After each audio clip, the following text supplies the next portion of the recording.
Dear viewers, welcome to the Global Panorama Channel. I am Mr. Jack. Today we will explore a hidden world where invisible lines of code can topple entire empires. A peaceful morning in Hollywood suddenly turns into a digital hell. Thousands of Sony Pictures computers abruptly freeze. A black screen appears with a bloody red skull. A declaration of war without bombs or bullets, but chilling to the bone. This is not science fiction. It is harsh reality. When the entertainment giant is knocked down by the ghost of an anonymous hacker. They call themselves the Guardians of Peace. But behind that beautiful facade is the iron hand of a mysterious regime from the north, where the internet is strictly controlled but nurtures a team of hackers that terrify the world. A harmless comedy film called The Interview unexpectedly ignited the largest cyber war in modern history. Secret data was completely stolen. Millions of dollars vanished with just a few clicks. And the global financial system was threatened by an isolated country. We will follow these ghosts, uncover the truth about this silent but deadly war, where each virus can collapse an entire economy. But can you imagine? A comedy film could trigger a global earthquake, forever changing how we view cybersecurity. On November 24, 2014, Hollywood was shaken by a sudden strike. A sophisticated, bold, and provocative cyber attack targeted Sony Pictures, one of the world's leading film giants. The mastermind was a hacker group calling themselves the Guardians of Peace. But gradually, the world realized the trail led back to Pyongyang. Within hours, Sony's internal network in Los Angeles completely collapsed. Nearly 8,000 computers were paralyzed. At the headquarters, screens simultaneously displayed a terrifying red skull along with deadly threatening messages. This was clearly no amateur prank. The attack did not stop. Hackers took control of 21 official Sony social media accounts, turning them into weapons to spread insults and mocking images of company leaders. Most importantly, they stole about 100 terabytes of data, a massive amount, including internal emails between Sony executives and U.S. defense experts, personnel files, and unreleased films. Hollywood was stunned. The incident not only damaged Sony's reputation, but also set a horrifying precedent. No film studio, no matter how strong, could be sure of safety from attacks originating in cyberspace. Suspicion fell on Pyongyang because the hack coincided with Sony's upcoming release of The Interview, a comedy that directly mocked North Korea's leadership. When art touches politics, Pyongyang retaliated not with rockets, but with a silent yet deadly weapon, cyber attacks. And that was only the opening act of the true power of the northern hackers. But even more shocking, how could a country almost cut off from the internet produce such digital monsters? At first, the world could not identify which country the Guardians of Peace belonged to. But tracing back in time, months earlier, Sony had received threatening letters from the North Korean government. Therefore, Sony was convinced this group was not truly peacekeepers, but likely a hacker arm backed by Pyongyang. The Interview, unexpectedly, a fictional comedy, sparked the most shocking cyber attack in Hollywood history. The film, produced by Columbia Pictures, a Sony subsidiary, was initially promoted as ordinary entertainment, but contained content provocative enough to anger an entire regime. In the movie, Supreme Leader Kim Jong-un was portrayed as the villain. Two American journalists, Dave Skylark and Aaron Rappaport, were assigned by the CIA to enter Pyongyang with a plan to assassinate Kim Jong-un. Although they later abandoned the plan, circumstances led to his plane being shot down and his tragic death. A shocking ending. As early as June 2014, when the content leaked, the North Korean government sent an official protest letter to Sony, warning that if the film was released, they would retaliate strongly. Sony still planned to release it on December 25th, despite cutting sensitive scenes, editing content, and releasing a free DVD version. But that did not appease Pyongyang's anger. About a month before the premiere, The hacker group suspected to be linked to North Korea infiltrated Sony's network and stole a series of secret data. On December 9, 2014, they released the stolen information and demanded Sony stop screening the film. When ignored, the hackers threatened to bomb theaters in New York. Immediately, major U.S. theater chains canceled showings for safety. Sony was forced to withdraw and cancel the premiere event. In the end, the interview was only released digitally on online platforms. Despite pressure from a nation and sophisticated hackers, the film still earned over $40 million online, a record at the time for Sony. A comedy film, a fictional assassination plot, and a brutal but real cyber war. This is a costly lesson about the fragile line between entertainment and geopolitics.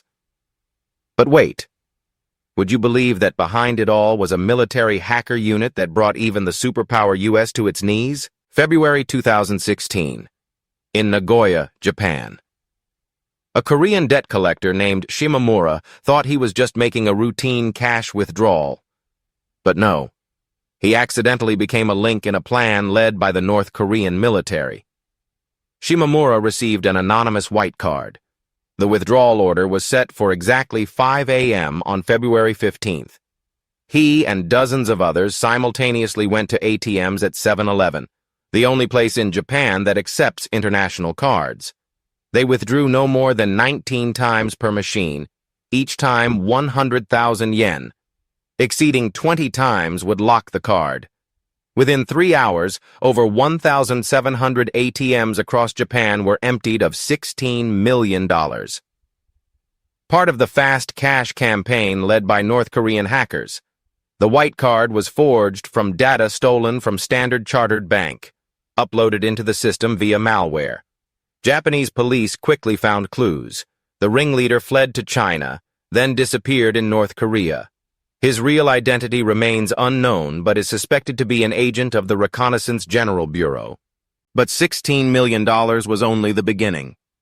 A few months later, North Korea pushed a bigger ambition, targeting the Bangladesh Central Bank with the intent to steal $1 billion from the reserve at the New York Fed.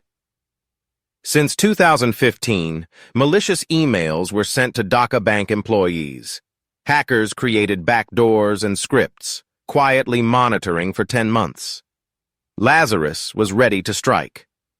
Within minutes, fake money transfer orders were sent to the U.S. Fed, requesting $1 billion to accounts in the Philippines and Sri Lanka. Fortunately, a typo, foundation spelled as fundation, raised suspicion on one transaction. Thus, $81 million were stolen before the system reacted. This attack proved that North Korea didn't need tanks or aircraft carriers. Just a few lines of malware and vulnerabilities were enough to make international bank money flow to Pyongyang uncontrollably. But even more shocking, this heist was like an action movie and changed the perception of cyber warfare forever. When people talk about cyber warfare, they often imagine malware or system crashes. But with North Korea's Lazarus, it was a sophisticated financial operation like Hollywood. The 2016 Bangladesh heist was the first masterpiece. Like many developing countries, Bangladesh Bank held foreign currency accounts at the New York Fed for international transactions. On February 4, 2016, the Fed received a series of orders from Bangladesh requesting $1 billion to be transferred to the Philippines and Sri Lanka. In fact, the orders did not come from Dhaka. They were the result of a 10-month infiltration by Lazarus. They stole SWIFT login credentials, the global payment system, and created sophisticated fake orders that were hard to distinguish to erase traces. They installed malware to block internal messages, like turning off cameras before breaking into a safe. The plan went smoothly. The first 5 transactions totaling $101 million were approved. Lazarus was about to celebrate. But a small mistake appeared. One order targeting a Philippine bank contained the word Jupiter. Unfortunately, the U.S. system flagged the transaction because Jupiter shipping was linked to Iran and on the U.S. sanctions blacklist. Immediately, the Fed froze the remaining orders, preventing $850 million. However, because it was the weekend in the Philippines, it took 48 hours for the freeze to take effect. Meanwhile, Lazarus withdrew $81 million. The money was quickly converted into casino chips, where Philippine law at the time did not require casinos to enforce anti-money laundering. By the time authorities discovered it, the money had vanished into gambling whirlpools and hidden invoices. The failed heist shocked international banks and changed the understanding of cyber warfare. Previously, people mocked North Korean technology as childish and only capable of petty hacks. Now they had to face a terrifying truth. Lazarus, Pyongyang's invisible financial weapon, was ready to rob any bank at any time. But that was not all. In 2016, the skies over Seoul were darkened not by missiles, but by silent cyber attacks. More than 200 gigabytes of sensitive South Korean military data were stolen by North Korean hackers. Among them were top-secret documents that stunned the South Korean Ministry of Defense. The Oplan 5015 Operational Plan. This is the official war strategy table between South Korea and the U.S. against North Korea. But the most shocking part was the section on regime elimination in Pyongyang, including the assassination of leader Kim Jong-un if conflict breaks out. The plan was leaked. The identity of the leader was revealed.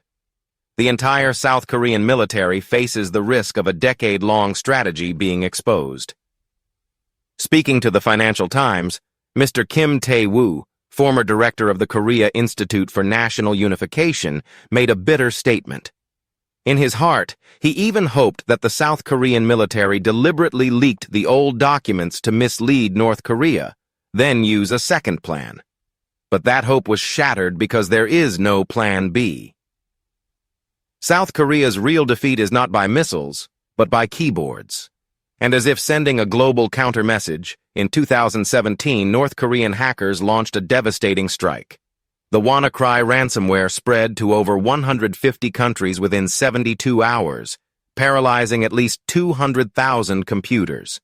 Victims were chilled, including Boeing, the UK's NHS, and German railways. Entire systems were encrypted. Victims received cold demands. Pay $300 in Bitcoin to unlock, or the price doubles after 3 days. From hospitals to airports, from small businesses to industrial corporations, all were locked down by an invisible virus linked to Lazarus, North Korea's cyber warfare arm. Over 7 hours of global paralysis, millions suffered consequences. Western governments acknowledged for the first time that North Korea ranks among the nations causing strategic cyber harm. They don't shoot guns or drop bombs, but use lines of code that make the world pay. But wait, the WannaCry attack had an unexpected hero who changed the game. The global WannaCry ransomware attack in 2017 paralyzed the world for nearly 8 hours. Over 200,000 computers in 150 countries, from hospitals, factories, airports to small businesses, had their data locked, with demands for $300 in Bitcoin to unlock. But even after paying, thousands of victims still lost data. Behind it was the familiar Lazarus Group, North Korea's strategic hacker arm. But this time they weren't after money, but power and fear. The total ransom was only about $160,000, too little for a global campaign. WannaCry was not about extortion, but a warning from Pyongyang. Amid the chaos, Marcus Hutchins, a 22-year-old British hacker, noticed something unusual in the WannaCry code. He found a strange line of code, a domain name not yet registered. Instinctively, Marcus registered that domain. Suddenly, the virus stopped spreading. He had accidentally triggered a kill switch, a stop mechanism planted by North Korean hackers to control the spread. All traffic was redirected into a harmless black hole. The nightmare ended in surprise. Notably, WannaCry was not created from scratch. North Korean hackers recycled leaked cyber weapons from the U.S. NSA, specifically the Eternal Blue tool. This weapon was once top secret but was stolen and leaked by the shadow brokers. Lazarus integrated Eternal Blue into the virus, making it self-propagate without activation. Thus, the NSA was embarrassed. The weapon they created became a global attack tool, frightening even U.S. allies. The story doesn't end there. Names like Peace Guardian and New Roman Cyber Army Team have now been traced and found to be Lazarus disguises, not independent organizations, but rotating masks to mislead international security experts. According to Mandiant's 2025 report, North Korea's cyber team structure is more sophisticated. There is no clear Lazarus or Bureau 121. Instead, there is an anonymous unit operating like a cyber special forces team under Pyongyang's secret, layered military intelligence system. Perhaps Lazarus is just a media nickname for a group within a larger force. Dark warriors with no uniforms or ranks, but global shaking power. Mandiant's research shows this organization has characteristics of both a state agency and a criminal enterprise. Early Lazarus members can be promoted to managers, training and supervising new teams based on Kim Jong-un's objectives. New hackers are recruited to flexibly move between traditional groups like Lazarus and IT specialists, rotating between management and consulting. Shockingly, North Korea operates like a national criminal organization to survive sanctions. For over 70 years, the West has viewed the North Korean regime as a criminal gang. Priscilla Moriuchi, senior researcher at the U.S. Center for Strategic and International Studies, CSIS, says North Korea's existence depends on a mafia-style protection system. She notes that even before the Korean War, smuggling and crime were widespread. Since the Workers' Party took power, crime has been organized to earn money for the regime. Moriuchi believes the Kim family created a new culture where subordinates must make money to please leaders. The more they pay, the more favored and promoted they become, similar to corporate culture in drug cartels or cyber fraud rings. Today, the biggest transnational criminal profits for North Korea come from cigarette smuggling, counterfeit money production, trafficking rare animals, and illegal drug manufacturing. According to The New Yorker, in the 1970s, North Korean diplomats were also drug lords. In the 1980s, counterfeiters produced $50 and $100 bills called super notes, made with materials similar to real U.S. currency. To this day, traditional criminal revenues still flow to Pyongyang, but that's a long story. Today, we focus on North Korea's hacker teams.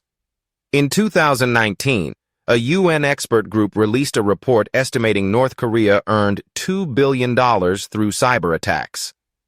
The report states most of the money funds weapons programs, including nuclear and missile R&D. Cybercrime is a cheap, effective way to evade long-term sanctions. North Korea uses keyboards instead of guns. That was the precise statement by John Demers, U.S. Assistant Attorney General for National Security, in January 2021. He affirmed Pyongyang has become a criminal organization under a national flag, where cyber warfare is not just strategic, but a national financial model. 4 years later, in February 2025, the world witnessed the largest cryptocurrency theft in history. 400,000 Ethereum, worth $1.5 billion, was stolen from the Bybit exchange in Dubai. In a moment that shook the crypto industry, all traces, from fake IPs, timing, to asset transfers through laundering wallets, pointed to Lazarus. And beyond Lazarus, intelligence analysis identified the North Korean cyber team coordinated by military agencies. This event marked a turning point. From traditional banks to decentralized exchanges, nothing escapes their target. But did you know that in 2025, North Korea also established a new center using AI to elevate hackers? Currently, analysts estimate North Korea's cyber force at about 6,000 to 7,500 members, divided into diverse operational teams, groups specializing in taking down opponents' digital infrastructure, groups stealing assets from banks to crypto exchanges, groups stealing top-secret defense technology from the U.S., Japan, and Europe. All are internationally classified as state-sponsored cyber terrorists. Despite criticism, Pyongyang advances like an unstoppable vehicle in cyberspace. The big question: where will a country relying solely on stealing technological assets to fund its military go? The answer is complex. As the ancients said, a man's own stick breaks his back. Historically, many seemingly invincible organizations have fallen by the weapons they once used to conquer others. In the AI explosion era, major countries are building strategic cyber defenses and can launch counter-viruses to disrupt Lazarus's control systems. The next chapter is unknown, but certainly cyber warfare has become a real battlefield. No rules, no borders, only who is faster, more ruthless, and who fires the first shot. The story is not over. We will update in future videos. Dear viewers, today's video ends here. Thank you for watching. Please like, share, and subscribe to the Global Panorama channel to not miss updates. See you again.